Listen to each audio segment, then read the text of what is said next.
I didn't even know what engineering was when I was in my final year of high school. I was just like, I should live up to my face one of these days. You're sitting at the pool, I've got my tropical drink in my hand, and then part of it just doesn't seem real. If you're not pooping, you're not alive.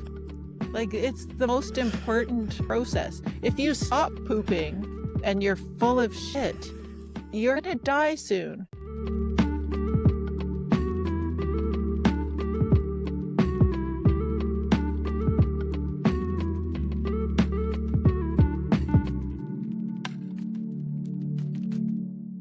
Angela, hi and welcome to the Whereabouts Tales. Happy to have you. Thank you so much, Paul. It's so fun to be here. Today I have Angela invited. Angela Jamieson, is it? Yes, that's Perfect. right. That's the right pronunciation. I have Angela who engineered more than oil wells. She engineered a new life after the oil experience. Angela is a former petroleum engineer who lived across the globe. But she really discovered herself when she moved back to Canada, or the other way around. We'll find out today. Yes, it's continual discovery, is it? Yes, absolutely. But before I gave more from your story, Angela, tell us where on the globe you are today. I am just outside the beautiful city of Saskatoon in Canada, Western Canada. Nice. Nice. I have to say, I envy you for the cold weather now today. That's all there is. Yes. It's an oven in Europe at the moment. I would like to start from the beginning. Where was your upbringing, Angela? Where did you grow up? In exactly the same house I'm in today. Oh my God, so lucky. I know.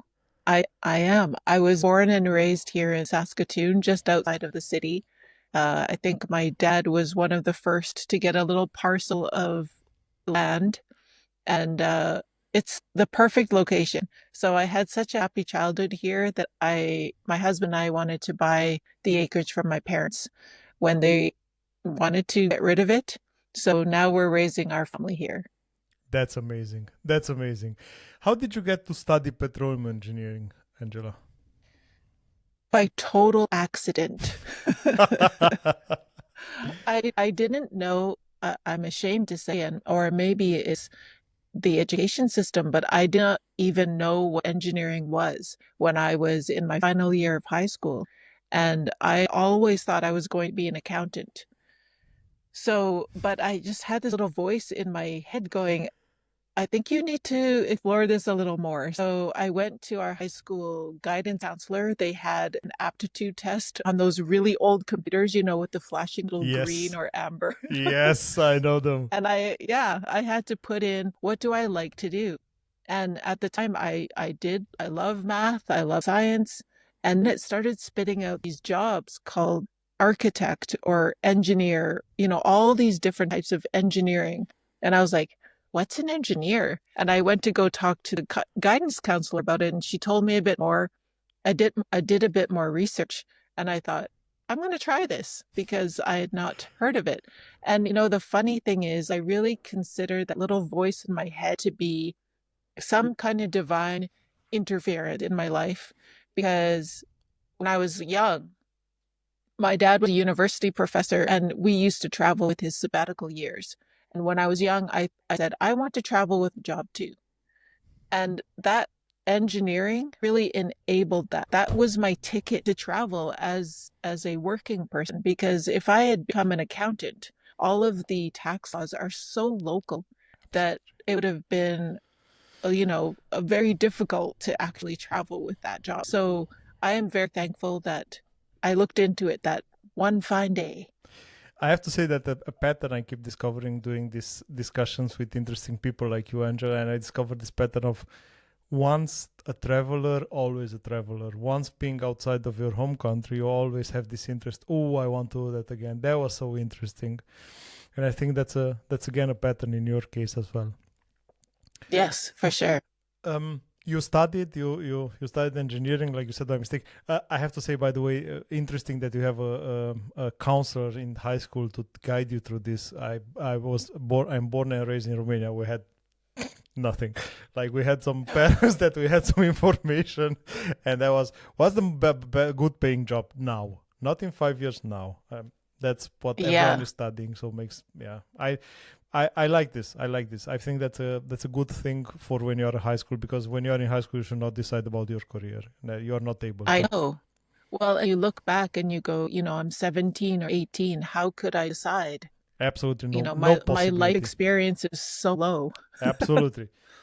Um, you studied, Angela, and then you got your first job in Canada. Then Yes, yes. And the oil and gas, I fell to that because in between my studies, we would get opportunities to work elsewhere. And Alberta is a neighboring province, and they're really oil and gas rich at the time. They still are. And I just saw all these amazing jobs that offered a lot of money. So it would help me, pay for my tuition and pay for my entertainment. And so, yeah, I just applied to those jobs and sort of fell into doing oil and gas by accident. I probably there again was ignorant about that. I sometimes wonder how I got through life, It's like just floating through things show up and I just do it. And I guess if it's been working so far, I might as well keep doing it. I think we are all winging it. To be honest, I think we are all just trying. When you are a kid, you think when will be a grown up, I will have the wisdom. No, it's not there. Like you just gather some No. experience and you start to build patterns, and that's the only thing that you do. Nothing else. Yeah. Exactly. And I find that when you're not so rigid in your thoughts and you're open to whatever comes your way, you just have such a fun time and you just don't know what the universe is going to bring you. Absolutely. Have you worked for a company which had offshore or outside of Yes. Canada spaces? That's how you end up working outside of Canada. Yeah. So I was working for Shell Canada Oh, okay. and yeah, and they sent me their fatal flaw was that I was one of the new hires. They had three years of non-hiring because the oil and gas price was low. Uh-huh. And then when they opened it up, they hired three people, and I was one of the lucky people. So they said, well, since we haven't had new hires for a long time, we're going to send you to our mothership, which is in the Netherlands, Netherlands. which I actually didn't know very much about. The normal stuff like clogs and windmills and cheese. But really didn't look into it further than that. And they said, okay, we're going to send you to our training center over there. And going there was the fatal flaw because I was just like, love all the different people that came from across the shell world, people all around the globe. And we learned all the basics of oil and gas together. And it was those are some of the deepest friendships I have to this day. This is so interesting what you are saying. So you went in the Netherlands, but you haven't actually had contact only with the people from the Netherlands. You met all the international expats from the Shell community at the end. Yes. And I think that's just made me want to travel more. It made me want to be part of that world. So when I got back from my training and I did 3 years in Calgary and I said to my chief reservoir engineer, I want to go overseas. I want to work and do everything all those young people are doing. And he was like, well, we don't usually, when we want you to have a little bit more experience because when we send people over, we want to get someone back and they don't want a new person. When you do trades, you want someone with some expertise. So I was a little down, crestfallen with that. But I ended up moving to another company, a smaller company that was fantastic experience as well. And from there, I applied internationally. So I kind of went in the back door, but of course they saw that I worked for Shell Canada. They contacted my chief reservoir engineer and they said, should we take her? And he said, oh yes, which was really nice. And I I talked to him, Nice. just a few months ago, and I said, it's because of you that I was able to have the career that I had. You don't So have I that listen to often everyone, in don't burn your corporation. bridges. Yeah, You yeah, don't. for sure. It's interesting. It's really interesting. So okay, that's an interest because then you moved to the Netherlands with a smaller company. Um, Mm-mm. Still I with went Shell. with Shell. Ah, Yep. okay. Ah, okay, interesting. And did they support you with the relocation and all that complicated administrative things, right? Yeah, like Shell International at the time was fabulous. They are the people to move with. So they took care of everything. They send movers to your house. I basically had to just throw things towards the packers because they move so fast. And then everything, shows up at your doorstep eventually in the other country. And they help you relocate, they help you find a place. They pay for things. So it was a really fascinating, fun time. Hmm. That's nice. How was your? You moved to the Netherlands. You had the advantage of having a company doing it for you. That's the perfect way, because you don't That's have. the dream, That's the dream for sure. That based on yes, every for discussion that sure. I had until now, that's the dream. Period. But Yeah. how was your day to day life as an engineer in the Netherlands? Day to day life. Well, it's probably the same as engineers around the world. We are keyboard massage therapists. That's all we do. We sit and we do our magic through our keyboard. This is the nicest term that I've heard until now. I haven't heard it. uh, yeah, Yeah. And actually, I just thought of it. But I loved, spontaneity then. yeah, what I loved about living in the Netherlands that we don't get here in Canada is that I could bike to work. Hmm. Uh, and it was almost 10 kilometers to work, and I could bike it every day. But there was a cultural difference in biking as well because they have very upright bikes and they're heavy. But they're cruisers, you just feel like you're cycling on a cloud. Whereas here in Canada, I was used to the racers, thin tires. You just go as fast as you can to get to where you're trying to get to. And the first day that I was going to the office, I was passing all these people, and I'm sure they thought I was this crazy speed demon. But you get to the office and then you're sweating. You're sweating so much.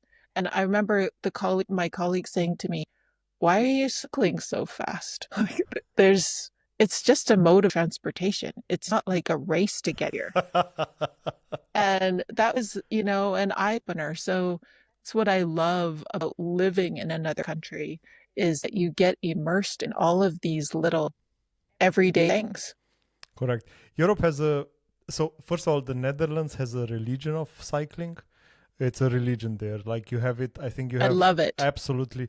You have the intersections for every streets are having a parallel intersection of every bike street. So it's amazing for whomever has not seen this. It's just an experience just to see it. I've lived for not for that long, but I lived for 1 month in Eindhoven. Um, Okay. so it's close to the German border. And I have to say, German border, I yeah. was impressed. I was really impressed. I had a project there with my work close to a border, and then I lived in Eindhoven because it was easier than to come and go. And I was impressed. But we have to say cycling is a different experience in Europe in general because it's the same in Germany. I would say Germany is a bit more extreme on that side because they are more into the racing professional. Like everything that is done in Germany is done on a professional level. I have to say. I don't Yes, you must be the I best. don't understand. I don't understand why, but if you go hiking, you have to buy the equipment first. So, um, Yeah, you got to look good while you're doing it, right? absolutely, and you have to have the brand on you. Makes no sense. Yes. Everyone has his own priority, so I will not judge on that. How long were you in the Netherlands, Angela? I was there for 6 years. Okay, so nice piece of what about the language? Yeah. Well, and I ended up staying for 6 years because the project I initially worked on was terminated early. We just couldn't make it work. Mm-hmm. So that was only 2 years. And I thought, I felt like I just got here. So I looked for another position within the Netherlands, and then I got to move to their national oil and gas company and was able to work a little bit more rurally. So that in itself, number one, I love languages, so it was always my goal to learn Dutch. But being in the rural areas, there were less people who actually spoke English. So, for instance, in those days, the company even had coffee and tea ladies. So they would take their trolley to our office and give us each, our coffee or Oh tea, my whatever we God. wanted, with a cookie. Oh my God. I know, right? It was just sort of the old, I don't know, old days that where they valued that kind of stuff. And it was beautiful because we get a little interruption in our day and got to chat with the coffee lady. And my coffee lady did not speak any English. So I had to speed up my Dutch learning so that I could have a chat with her. And she became such a good friend to me because she was, of course, very patient with my terrible Dutch. But fun fact about me is that now Dutch is my best second language. Oh, So nice. looking at me, you would not be able to tell that. I would have not guessed that. So I have to say Dutch sounded incredible hard before I started speaking German. As now since I speak German, I have to say it's not that bad anymore. It's a sounds like No, a I think broken German. Germans got a, yeah. And when I would go to Germany, I would sort of say my Dutch in a German accent, and most of the time it would work. Absolutely, absolutely. But chapeau. I mean, it's not an easy language, and especially for an English speaker, it's not an English language. There are some words which we might understand, but it's not an easy language. But respect, that's not easy. And I always like to say it's a form of respect for the country where you live in to learn the language. That's my feeling at I think least. so too.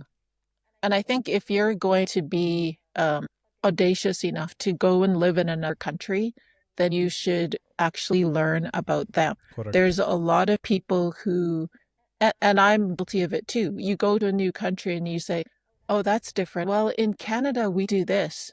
And as I got to be an older expat and you see newer people, joining the circuit, and it's like, well, it's not like that here. Correct. So you're going to have to like let go of what it was, where you're from because you're here now. And so soak in. Correct. Um, why leaving the Netherlands? Why did I Yeah. leave? Yeah, my time there was up. So typically Shell contracts were 4 years and then we'd all have to move. So people on international contracts, we would have 4 years in each place. So because my first one ended after 2 years, my second one was 4 years. So I was there for a 6 year period. And then I had to look for another job, which was great because my second objective was to live in an Asian country so that I could have the potential maybe to learn a language that I look like I should be able to speak. That was I don't know, self racism is called. I don't know. Yeah, absolutely. I was just like, I should live up to my face one of these days. That's so funny. I love it. I love the fun. Yeah. Still haven't quite accomplished that yet, Paul. That's interesting. Did you went directly into Brunei, or did you had a stop in Canada, or you just switched the countries? Yeah, I just switched. I probably went back to Canada in between, Yeah. but just to say hi for the summer. So I initially wanted to go to China because I just thought, let's just do it. Let's dive in and learn Mandarin. That would have Um, been hard. I yeah, but once you get into learning languages, Chinese is actually not that difficult, but the writing is. But as an aside, like I was married, I had a husband and a daughter by that time. My daughter was born in the Netherlands. And going to another country, my husband would always, settle us. So I think China is a lot harder for someone who doesn't speak Chinese. And he's good languages, but kind of not that good. So He's good at languages like French, English, what we also have in Canada, and maybe some Spanish. Well, let's just say he tries, right? I mean, I see that. I So see I how I just, see how you don't want to offend him. yeah, so just in case he listens to this someday, I'm not sure. But anyway, he will tell you himself he's not as good at languages. But so I knew China was going to be a really tough place for him because there's so many more people who don't speak English. Correct. So also the pollution there is outrageous. We're telling us in the show world that if we worked in Beijing, we would 100% be, uh, our lungs would be worse off for it. So with that knowledge, I was like, well, maybe we'll do a softer entry into Asia. And that's how I chose to apply to Brunei and then was thankfully accepted. It's interesting because the information that exists, at least in Europe, on my level, and it could be that I'm just ignorant, but I know that Brunei is a patriarchal society in which women are not so well received. Is that wrong? Um, Women definitely have a place in their society. Um, they is an Islamic nation, I so know. women are the backbone of doing stuff. They have an honored position. Okay. But it's quite different from the men. Um, but yeah, it was hard for me to think about moving there because, of course, at that time we were, I think this was 2003. There was all this terrorism activity that was linked to the extreme Islamic Mm-hmm. community. Correct. So there was a bunch of fear for me, yet confidence that I could figure out. Because in such a strange environment, I wanted to make sure I wasn't going to be, disrespectful. I wanted to make sure I understood how did women dress. I wasn't going to go parading around in a bikini. I wouldn't do that anyway, but those kind of things are just common sense. Correct. You want to respect the local culture. So I did research in terms what do women wear, what should I wear, and how should I be with people. And it's something that you have to learn kind of by doing. And of course, I made mistakes because I was, you know, also looking the way that I look, which is Asian. I look like maybe I was a local. So my Canadian friendliness comes off as a little bit forward. Mm-hmm. So when I would meet the local men, I very like stick my hand out, like, hello, my name is Angela, but you don't do that. Like, yeah, you don't shake hands, especially it's hard for them to shake hands with a woman. So I had to learn that very quickly. Walking in the hallway, saying hello to a man might be taken as a little bit too friendly. However, I didn't stop that because I was like, I cannot walk by someone and not say hello. So eventually they'll figure out that I am indeed a foreigner and then they'll forgive me later. But I couldn't, shrink into myself and not be person as well. And I didn't think, I think people would accept me eventually because they'd figure out that I'm the foreigner and oh, she's Canadian, she doesn't get it. She shouldn't say hello. She's too friendly. They are all anyhow all too friendly, so that's okay. Exactly. We'll forgive her the Yeah. time. And it did happen, that people eventually get to know you. They Yeah. eventually get to realize that you are not a local, and then all is good. One thing that I did was I went to a local tailor and I got some dresses made that look like what the locals wear, which was maybe a mistake because then they assume that I'm local. So it's one of those, You like to where do do you it. find the You balance? like to do it, but you don't know where the balance is exactly. But I think Yeah. what you said at the beginning, Angela, is really important. Like you did your research because when you move into a country, you don't want to adapt them to your culture because you are going into their territory, so you have to adapt to their country. And I think that says a Yeah. lot about the migration process which is happening at the moment in Europe, when you have a lot of cases in which the guys moving outside of their home country try to get their culture inside to the destination country. And I'm not talking about, I know everyone thinks that I'm talking about everyone from the Muslim countries, but I'm also talking about Romanians moving outside and only living in the Romanian communities, like not going out of them and complaining about everything which is not Romanian in the in the foreign country, which makes no sense. But absolutely, that's the right way. You had a successful career. You had an amazing job in an oil company. I think you took your wife. That was so bad. You took your family with you. I'm sorry. That was so bad. It's okay. You have a wife, maybe. Yeah, so I do. I'm sure that's what comes exactly. out. You took your family with you. You increased the size of your family while being abroad. So I do like to guess that you made good money. But even though you made good money, you had a good position, you had a good career, you said a few times that you felt a little empty inside. Could you describe that a bit? What that exactly meant? Yeah, and I think it came down to, I got to be an age where some of my colleagues around me were saying, "Oh, I gotta go.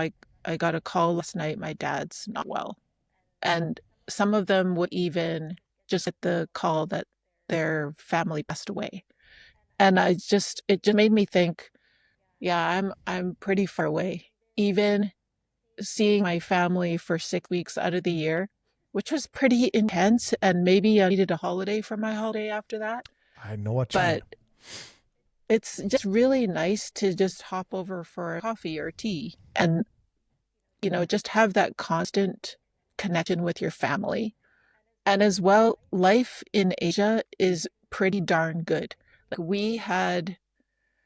you could hire people to do your lawn or your yard. And honestly, you want to do that because it's so hot outside. And there's people who love to do that. So we would all have people who would do our lawn. If you had kids, you had to hire a live-in nanny because they didn't have daycare. So you have someone who takes care of your kids in your own home and then who usually cooks for you when you get home. And then we had a company club where we go, I could do amateur theatrics, I could learn tennis, I could swim, and then you would just roll up to the restaurant and you'd say, "Oh, put that on my bill." It was so good. That's so good. That's so good. That's a full package. It is. And we would have these glamorous adult parties where, I don't know, it was, Shell is a Dutch English company, at the time. Now it's purely English, but we had huge dress up parties. So there's themed parties at the managing director's house, which, there was just so much fun and a huge community of expats. So we would all get together, we work together, we play together, we grow our kids together. So it's a really close community. But there was something inside me that, you're sitting at the pool, I've got my tropical drink in my hand, and then part of it just doesn't seem real because I was raised, and this sounds really weird, but I was raised doing hard work. I was raised weeding the garden. I was raised working and helping my parents doing their businesses that they were doing. So it's partly the family, but partly that my life didn't feel real anymore. It felt like I was living in this perfect little bubble. And you would say, so what makes that wrong?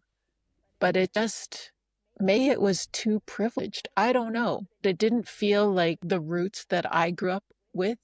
And my husband and I started thinking about, it'd be so nice to actually mow the lawn someday. Or it'd be so nice to, I just wanted to iron my own clothes. It was very strange, those kind of feelings. And so we just started, as my term, ended with my work visa and everything, we just decided maybe it's time to go home. And we started charting our way home. Is that weird, Paul? Is that weird? Tell me. No, no. I have to be honest. No, and I have to say, I like. I have often these discussions, and it's not about the not doing that or not doing that, but I think the moment in which you overcome your condition, you overcome your basic needs, and you manage to get more money than the money that your parents used to have, it's a strange feeling. It's a strange feeling because you don't know how to handle that. Your biggest goal was achieved. You have money, you have no stress for tomorrow, you are having your basic needs covered, then you have some extra needs covered, and at the end you say, okay, but this doesn't feel right. This is strange. What now? What's the goal now? There is no more challenge. There is nowhere to push towards. And I think, and I will do an extrapolation now to say that I think this is the moment in which all the big stars that have all the money, they start drugs and all the other things, because there is no other motivation left anymore. And I think yours was, let's say, this in a bit in the other direction, but somehow in the same way. Like, you were used to have a good, you were used to have a good life outside of Canada, but you didn't feel right because that was not the culture that you were growing up in, and I think that was not the spirit that you were growing up in, and I think that's the biggest challenge that you faced. I know that for 95% of the people, everyone will say, yeah, she's just crazy. But it's not the case. I know. It's not the I case. know. And I fully get what you're saying. I don't know. I don't know if it makes sense, but I fully get what you're saying. You've said in the past that in your last years being an expat, you've started or you began engineering yourself. Um, one So you said you're sitting with a cocktail in hand, and you were thinking this is not right. Was that the moment in which there was a switch, or what? Can you pinpoint a moment in which there was that mental switch to say, I think this is okay, it's nice, but it doesn't feel right? Uh, Not a direct moment, maybe, but I think it was building. And I think, I do remember sitting watching the kids play in the pool with my drink, and I'm just like, I don't know if this is the life that I want for my children. I want them to struggle. No, I just felt wrong. Like, it felt like we weren't close to family. It felt a little too, I don't want to say too privileged, because it feels like I'm I'm blocking abundance, but it was like foreign. It just felt foreign to me. And I think you're right about the money issue, because I remember as a professional, my husband and I would say, okay, we need to have $2,000 at least in the account just in case the furnace blows up. But after I stopped thinking about money, because I just always had enough. I always had more than enough. I would buy stupid things because I had enough, but not too many, because I'm still pretty practical that way. So I think when money is out of the picture, you start searching for a deeper meaning. And I think that's when that started. And it made me also realize about connection to my parents. So, yeah, I think you get to a point where it's just like, what is life all out? And am I living the meaning that I want to have? Makes sense, and I think it makes sense, like you said about the kids, that you want them to struggle. I think that, but I get your point. I think that that raising them up in a bubble is also not right, because when they get out of the bubble and they end up meeting the real life, that's also would also be a big issue, and that's why I think private schools are not the best idea in the world, because everything that is happening in the private school is like, my kid's in a private school. I'm not just, I, but I know it's not You're perfect. talking from experience. Exactly, I know it's not Yeah. perfect. I know about people, kids being around my kid, and there's not something that I think is the real world. That's not the real world. The real world is with struggle. The real world, we live in a bubble. We are successful, and it's the result of the hard work. I'm fully with you, but it doesn't feel right. It doesn't feel right for them, and you want to show them exactly that it's not that easy as it looks like for them, because it looks really easy, but it's not so easy as it is at the moment. You move back to your home city, which I think is a bold move because of a lot of reasons. So first of all, you are used to an expat community um, with an international environment, which it's not there anymore. Do you miss it? Have you missed it at least at the beginning? For sure. Like I think having the access to all the different cultures and just the, I think, awareness that things are different and that we can be respectful. I think that's kind of what I do miss. However, I spent a lot of time on Facebook because that's how I connected with my friends all around the world. Mm-hmm. And the still the same, I do that today. And how we're able to maintain our friendships, even though I moved back almost 16 years ago now. So I do remember the early days. We moved back when I just had my third child, son, and yeah, then I was kind of on this acreage in the middle of nowhere raising my children. And it was interesting because part of it is what I wanted. I wanted to have full control of my house and not have someone there all the time. Um, and I wanted to spend more time with the kids. However, I joke with them that, my older two, I had help raising them. And so the third one, I messed up all on my own. Makes sense. Makes sense. Yes. And my house is not always the cleanest or, having someone walk around 24/7, not 24/7, we didn't work that hard, but she would just pick up things and put things away. And now I got just five beings who just leave things. It's like the first experience when you move out of your of your parents' house, and you realize that food is not cooked by itself, that clothes are not washed by themselves, and then someone was doing that. I know, such a harsh reality for myself. And, I tell my husband, whenever we were overseas and he wasn't working, we had help. And now that he's working and I'm the help. That sounds really funny. But it How could this be fair? life is not fair. We learned it. It's okay. No, that's right. I wanted it. I want it. Exactly. Why did I wanted this? Why? What motivated me? um, it's Exactly. interesting that you say you wanted to have the control of your household. Did you ever felt that you were not in control, being having all that help in the house?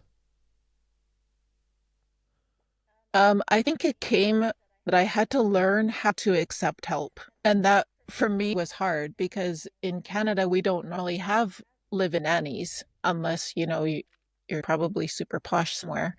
But where I came from, you didn't do that. So, and then our typical politeness, it's hard to ask people to do things the way you want them to do. So, remember the first time we had our maid, and they called them amas in Brunei. She came in, she's from the Philippines, lovely lady, and she wanted to show us her best cooking. So she would make us those lumpias, so the like egg rolls, spring rolls, and she made it for us. In the first week, she made it for every meal because that's the big treat. That's kind of like, I want to show you what I can make you. But it was so much deep fried stuff that we were sort of starting to get sick because we don't eat that much deep fried stuff. So in the end, we were looking at each other over the meal going, we have to tell her because it's so much work for her to make this, and we're not appreciating it as much as we could. So I think living with her was a lesson to me that she wants to please us. So I need to tell her How? how to please us. Yeah. And so that's a really good lesson for me, but it did take a little while. And we were actually we were told we were too nice because we gave her time off because we like to be a family by ourselves. And there's a lot of cultures who use their maid a lot more, like from sun up to sundown, and maybe one day off a month. And I didn't want someone around that long. So we didn't could adapt to that part. The you are a down to earth family, and that's maybe not usual for that area of the globe. I think the habits are there different. Yes, for sure. That means you didn't really. I don't know how this will sound, but you didn't really embrace the local culture. There are some parts that you were not really happy about. That means you also stayed a lot of Canadian wherever you were. You said you kept your friendliness, you kept everywhere. What did you took home from those cultures? From what did you took home from the Netherlands and from Brunei? I think the biggest lesson I took was to be curious. And that goes with, so if there's ever anything that I didn't quite understand, instead of saying, well, I do it this way, I would say, why do you do it that way?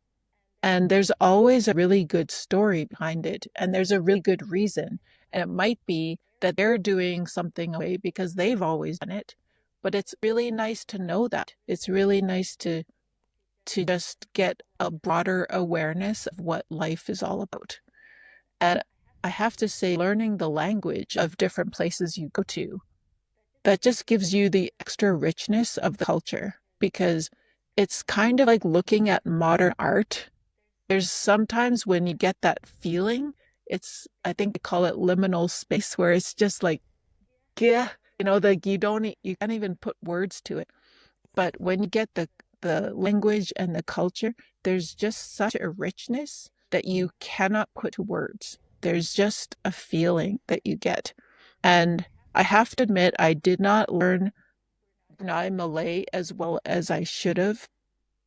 I tried to use that opportunity to learn Chinese. So there was a Chinese expat family there that I took Chinese lessons from. But yeah, that hasn't stuck either because I'm not forced to speak it. I think that's the whole key is that you have to be forced to speak it so that it can solidify in your brain.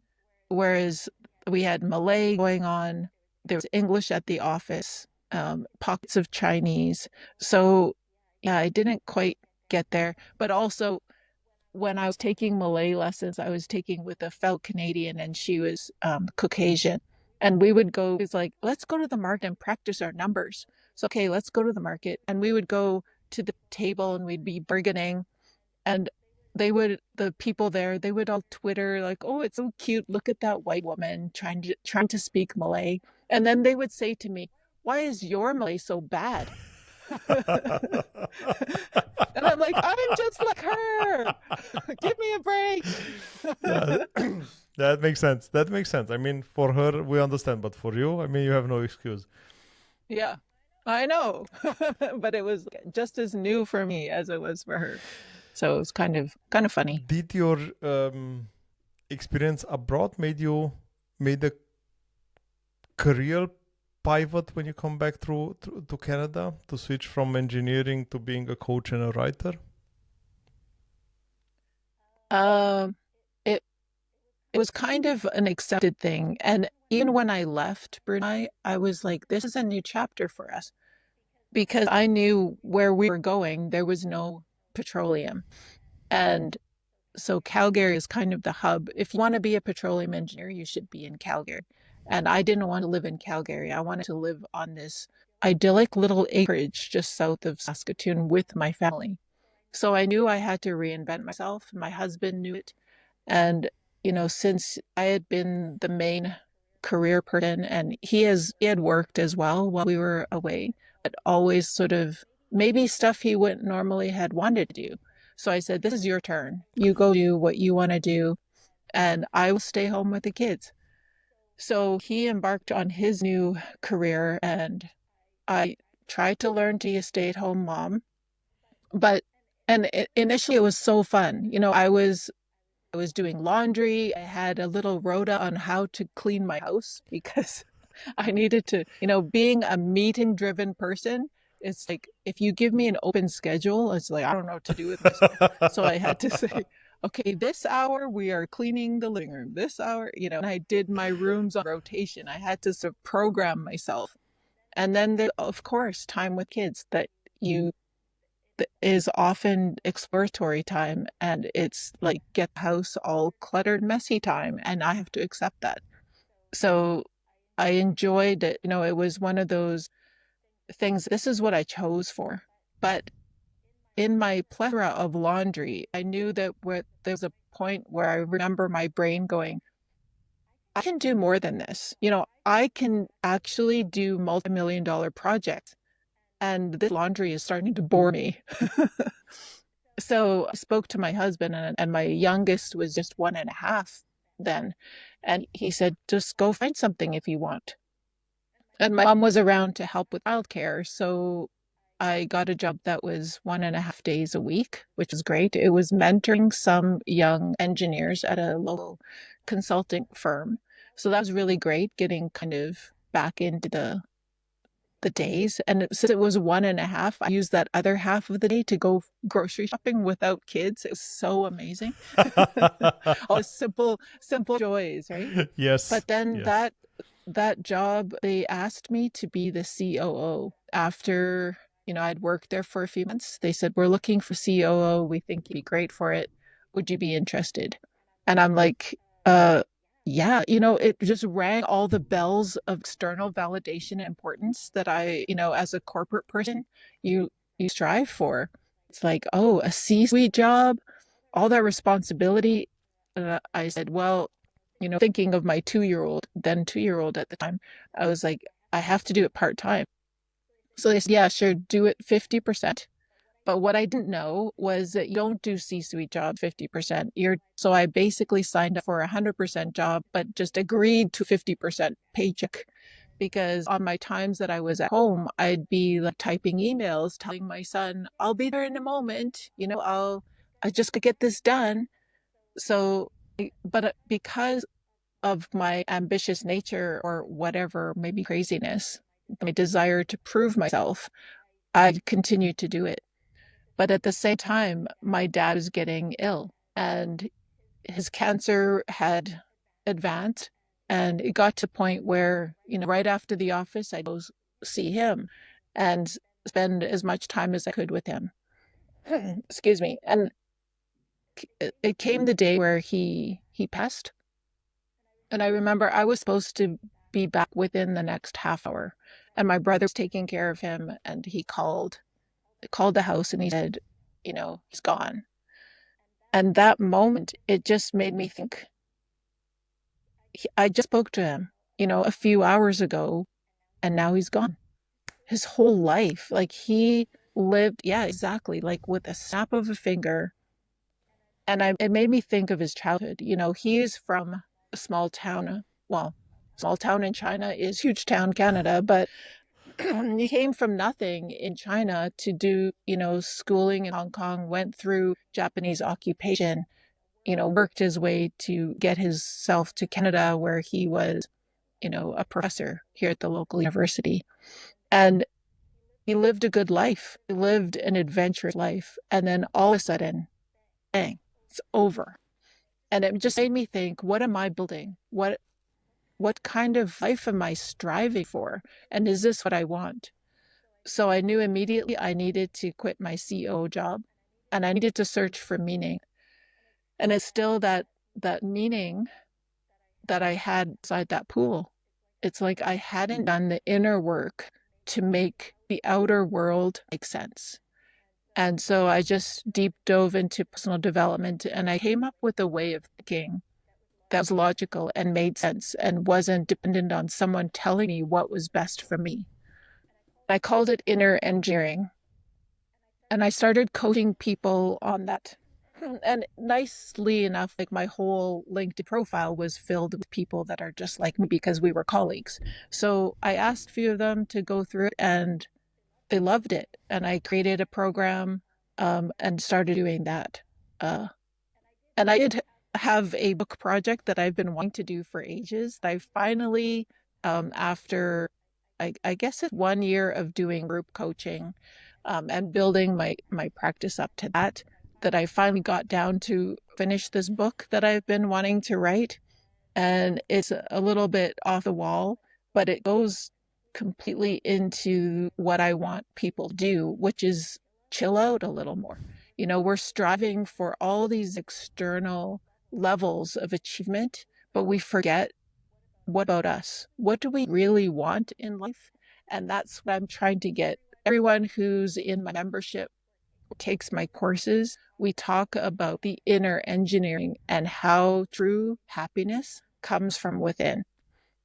So, yeah, that's kind of where I'm at right now. I just published the book last month. I think one of the biggest issues that we have as a culture at the moment, as a society at the moment, is striving for external validation. And you mentioned it before, and I would like to ask you. You had two, let's call them breakouts. The first one was the fact that you said, "Okay, I'm living this life which seems wrong because I don't work hard enough for it," and the second one was losing your father.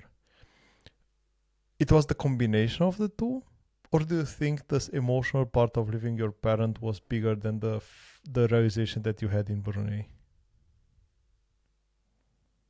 Mm, I think it's a combination. And of course, my dad's death was the biggest loss I've ever experienced in my life, because you always think your parents are going to be there Mm. and then suddenly they're not.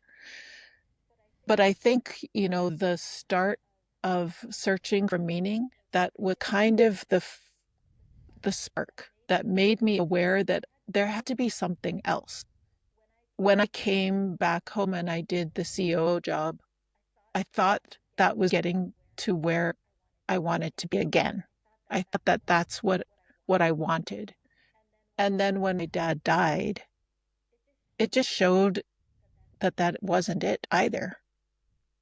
So I think they were both ingredients that I've been putting into this crazy pot of mine to create my courses and the way that I think. Um, of course, I don't think you could ever put, you know, a, any feeling to this loss of a parent. It's just so immense at the time. Correct. Um, I I think we see the reason why I'm asking you, Angela, is because we see a lot of I would like to say people that have fuck you money, like millions and millions, and they have this realization of that doesn't make me happy. And I always like to say that I think it's too late. When you realize that only when you had fuck you money, when you have hundreds of millions of dollars, that's a bit too late, my friend.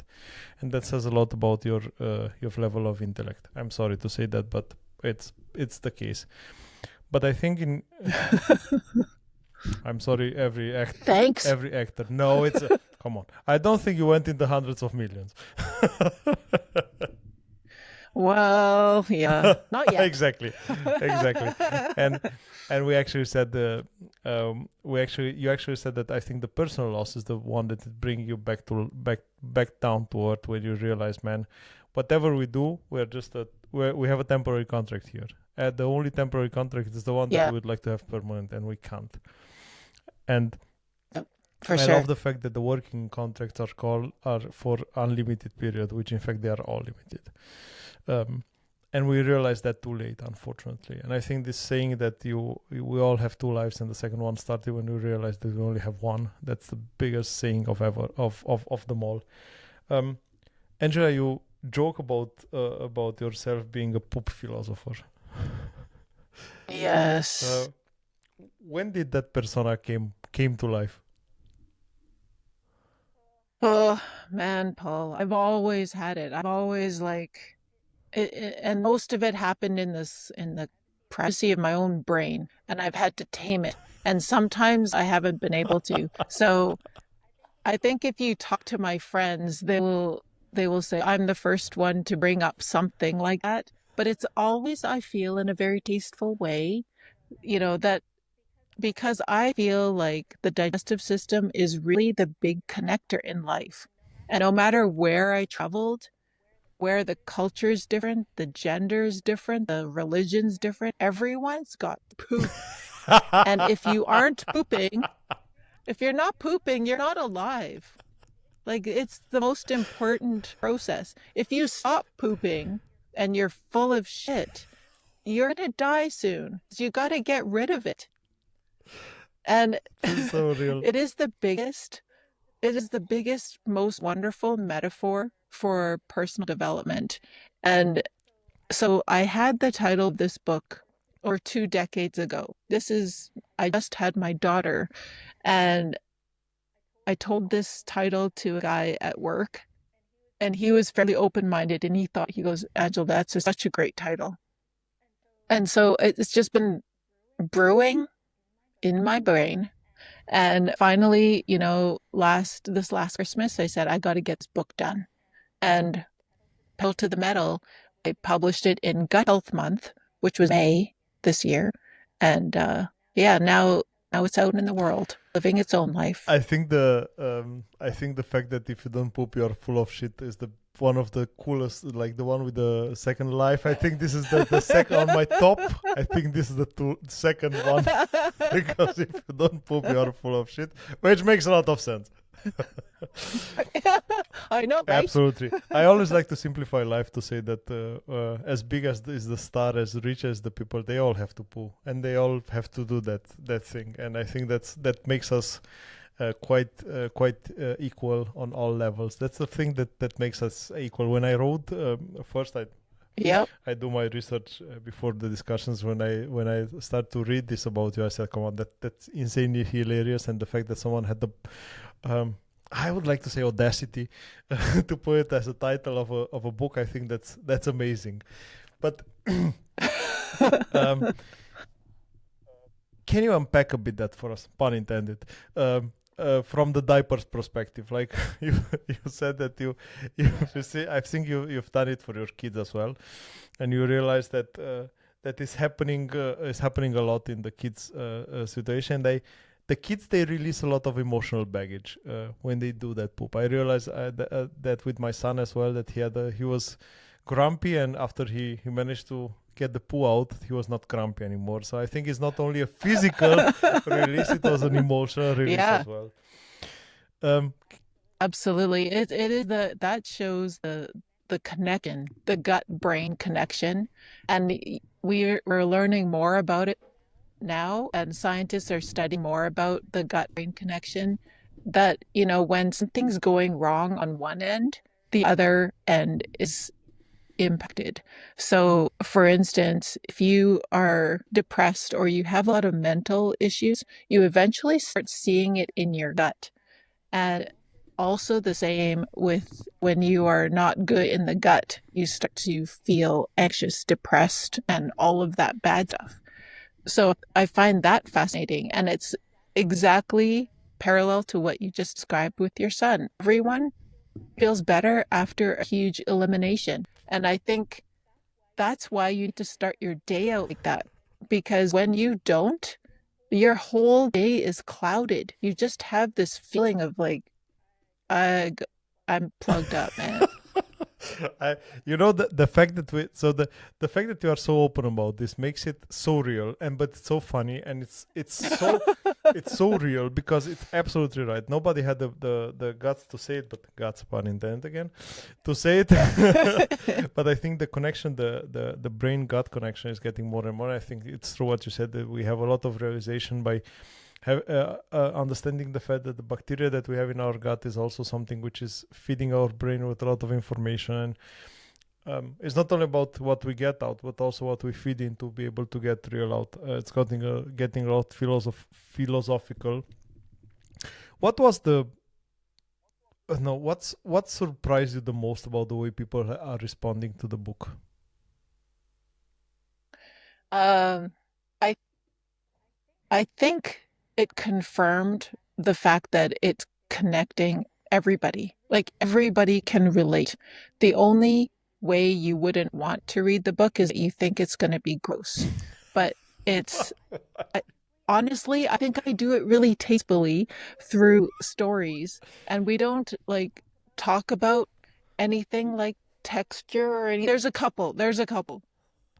Yeah, there's a couple stories that might just cross the line, but I think all in all, I try to do it in a way that people go, yeah, I know that feeling, or and then relate it to a personal development concept that they can maybe remember next time they're Eating, digesting, or pooping. I mean, for whomever has kids, they've seen it all. If you ever change a diaper in your Yes. life, you've seen it all, like all. So I mean, the parallel it's there makes sense. So And the whole thing about talking about this subject, it's a matter, it's a fact of life. So why are we so ashamed about talking about it? Because sometimes what you know might help someone else. correct. And so if we keep, hiding these things that are big parts of ourselves, we might not, help each other, or you could have helped someone. I do have a story in there about how my university friend told me, after a drunken night, he had to puke. And he goes, I knew I had to puke, and then I ran out. And I was like, wait, what was that feeling? And he goes, well, it's like your saliva just rushes in your mouth because it's kind of lubricating the way out for the puke. And I was like, okay, noted. And then a few months later, when I'm on the cruise ship of my honeymoon, I didn't realize how seasick I got. So we hadn't even left the port, and they're saying, "Oh, come down to the galley for a snack." And as I'm sitting there with my new husband, my mouth goes whoosh, and I'm just like, "Be right back."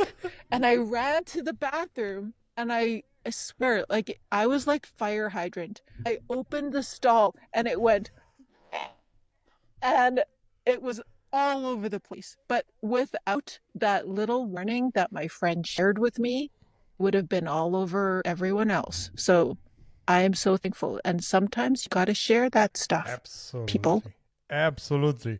Experience. I've seen it. I come back. I come back to the example of my son. When we are traveling, he's usually not being able to go to the toilet. Right? There is no number two when we are traveling, and he's getting grumpier and grumpier every day, grumpier and grumpier every day. So we learned that Oh, in the meantime, and we try to adapt his food so that he has to go to the toilet. So if you know what I mean, and I think that's advice for every parent. When you see that happening, you have to help him. yeah.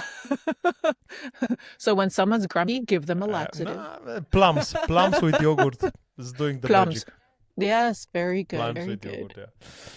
yeah. But Andrea, this number two, let's say the name of poo as number two is only available in North America, as far as I know, or at least in the Americas. How was the I reaction know. in Europe to your book? Well, can I show the title?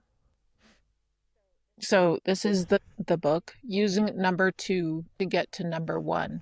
And so it has a poo on the front. Um, but it did some of my European friends were like, we don't know what number two is.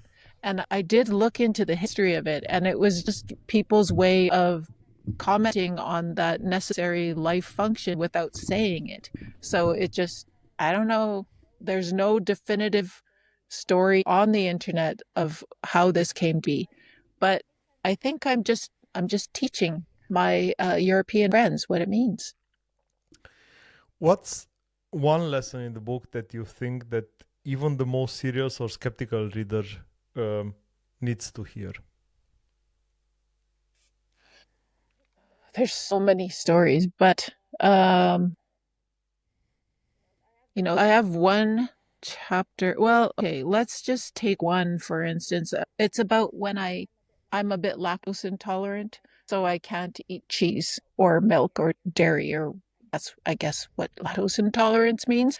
But I went to France to visit my friend for her 50th birthday, and she had her local cheese guy make her a birthday cheese, and it was a 22-month aged Comté cheese. And she, for birthday, there's this huge platter. Every table got this huge platter of five cheeses. And I'm looking at it going, I really want to eat that cheese, but I know there's going to be a problem later, but I really want to eat that cheese. So I ate the cheese. And that's the analogy to life, is that sometimes something's not going to be good for you, but you do it anyway. And you take full responsibility for what's going to happen because you just wanted the experience of it. So that was my lesson to like, if there's something that you know you shouldn't be doing, you still want to do it, do it. Just accept the consequence. Makes sense. Makes sense. But also being in French, not having cheese is like a blasphemy. You have to have it. It's you have to. I You know. have to. It's like It was the most amazing cheese. I probably will never taste cheese like that again. 100%. Being telling the experience of your being a European, I can tell you for sure the best cheese in the world is the French cheese. I go quite often to Strasbourg, which is not that far away from me, only to buy cheese, and then come back to Germany. Yes, it's Um, fantastic. Angela, writing a book is itself an act of digestion, um, processing life into story. I think it's also a process which you went through.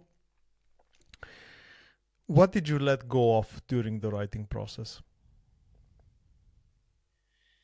That's a great question because what I had to let go of was maybe some warped idea of perfectionism that I just had to write because told you I had the title 2 decades ago. I had kind of scribbled stories in my head. And then when the pandemic hit, I thought, I'm going to really write this.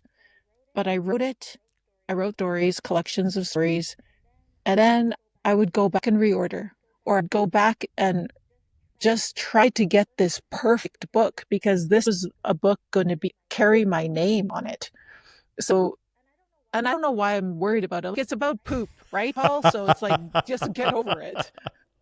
There's other things you Pun gotta intended get rid again. of before you Just worry get over about it. before you worry about before you worry about the actual perfection in the book. It's already a subject that is not every day. But I knew as the years went on and I had delayed doing this, the voice was like, shit, or get off the pot. Like, just do it or give up this dream, you crazy lady. So I decided, let's just do it. I'm just gonna do it. I pulled it together in, two months and did all the formatting, all the design, all that stuff. Got a beautiful cover designer and it's out. It's out. God darn it. It will be. But another surprising thing is friends of mine would say this book is so helpful that they're going to give it to their high school kids who are graduating because they can relate to it. It's not like a hoity-toity message, but it's so many good lessons based on something even a teenager can relate to. So It's easy to it's understand. It's easy lovely. to understand, and that makes it a lot of fun because all the analogies inside are not rocket science. They are not thing about the Yeah. psychology of life and about philosophical meaning. No, it's just easy stories that they can make you understand. Um, and I have to say, one of the things that I find cool is that everyone is going through this. Everyone is going through this. Everyone. There is no person that didn't went through this. So I will link the book in the show notes description below. And then a little aside, my daughter is also an engineering student now, and she did a 3D design of the poop Oh, on the cover. nice. Look at this. That's so nice.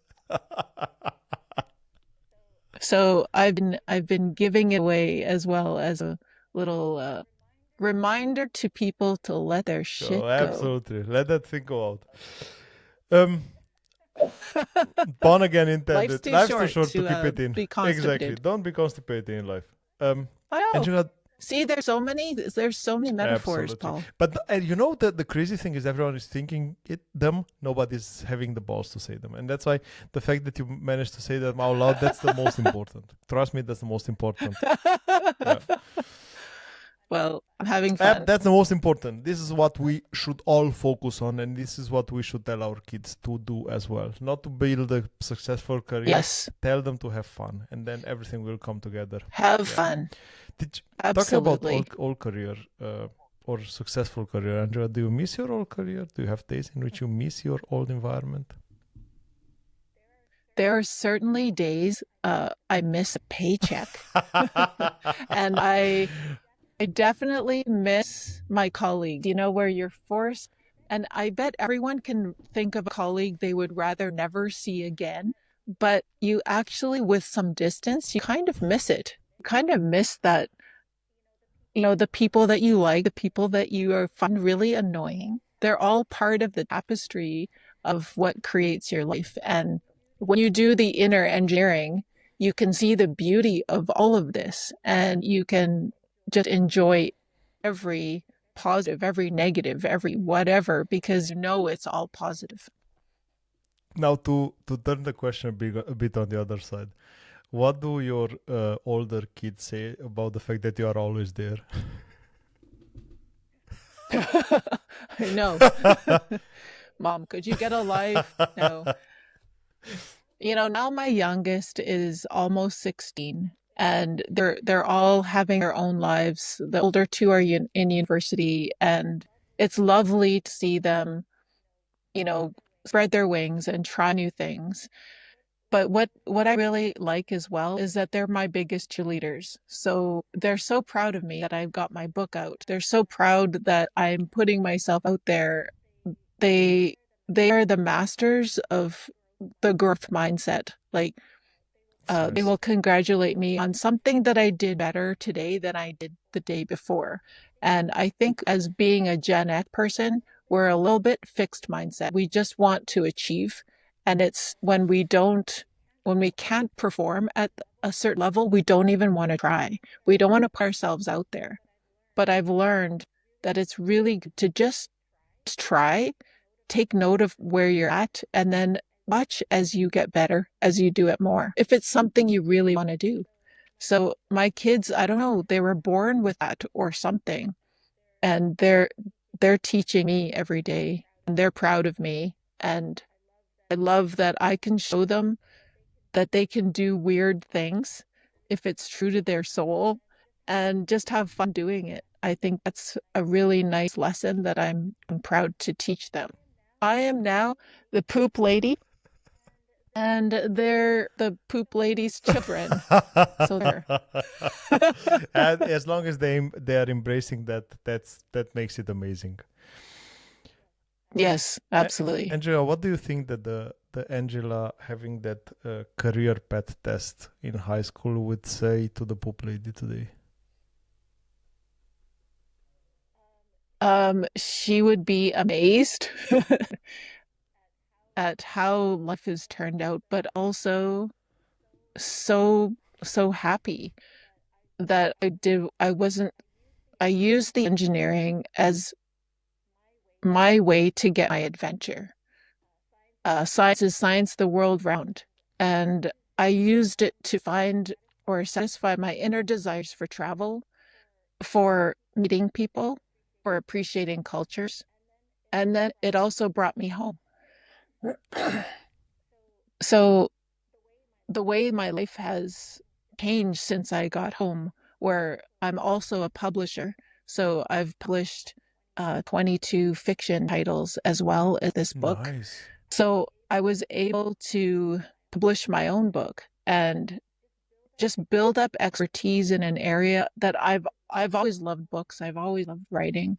If you ask me as a 6, 7 year old what I was going to do when I grew up, it was a writer.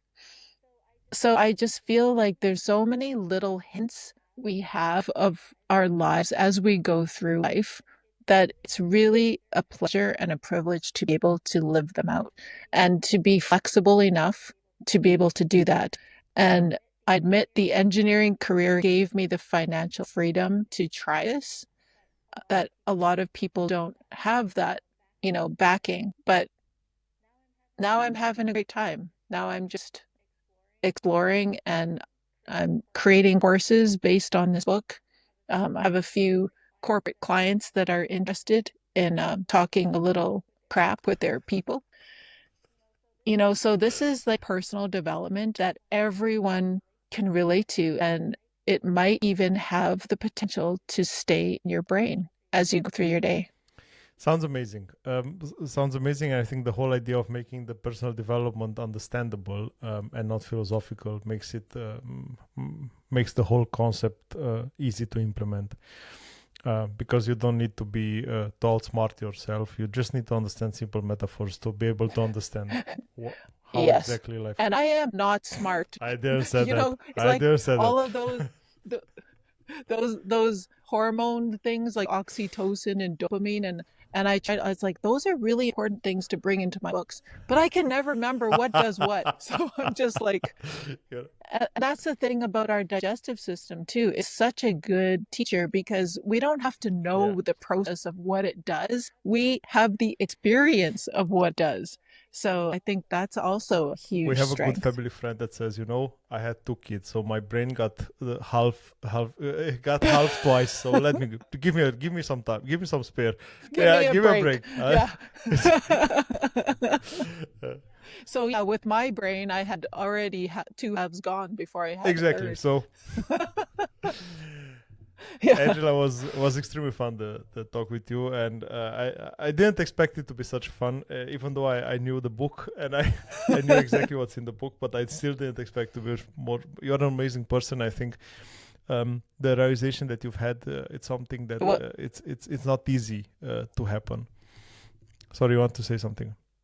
it's a privilege to be here, Paul, and I love that we spoke before about your starting a podcast and then meeting all these people from around the world. And I think that's really great how you brought your love into your world. I mean, you created this all on side, so fantastic for you. It's And fun. you can do it from anywhere in the world. That's amazing. That's amazing. That's why I have a new background now, because not the background is real. I need to touch it. I'm not in the same place where I usually record it, but good point. Thank you for that, Angela. I appreciate that a lot. Angela, usually before I wrap up, I have some rapid fire questions. I call them. They are not always rapid fire, but they are Oh dear. tailored on the guest. Um, Angela, Okay, let's go. Angela, a book that changed your life. Oh, uh, autobiography of a yogi. Okay, I didn't know. I don't. Do you know that one? No, I don't know that one. I can never remember his name. It's like so I have many the same syllables in problem. it. Yogananda something. I have the same problem. I never remember the author. I'm so sorry. Remember the leaking brain we talked of? Yeah, the leaking brain is It's there. coming up for me again. Yeah. Okay, I will do an investigation there. But I'm also a fan of books, and I think it's one of the biggest wonders that we have in this life, that we're able to read the knowledge of the others. Yes, for sure. Most unexpectedly profound place you've ever visited. Besides the toilet. Um, That's profound. Again, not intended. yeah. There's so many places. Oh, how do you decide what is most profound? But I think it's probably a little cliche, but when you go into the European churches, I'm just blown away at the design and the care that goes into those churches that didn't have the modern building equipment that we have. Like I how did they do it? It's But impressive. anyway, It's impressive. Yeah. those always hit me. Um, a smell that instantly brings you back to your expat years. Expat Yeah. years. Oh boy. Okay, this is not a good one though. Is it in Brunei they have open sewers? Yeah, yeah. Just let that one settle for a little bit. But Oh. no, okay.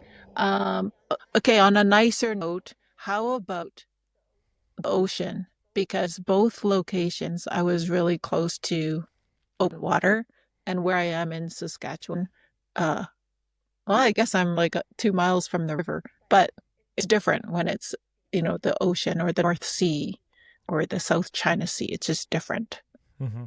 That makes sense, but the So the open smell of pools are better. water. The smell of water is Yeah, something I'm which sorry about that. It's brings true. me to holiday as well. So I have to say that's an impressive one. What's the most Canadian thing about you?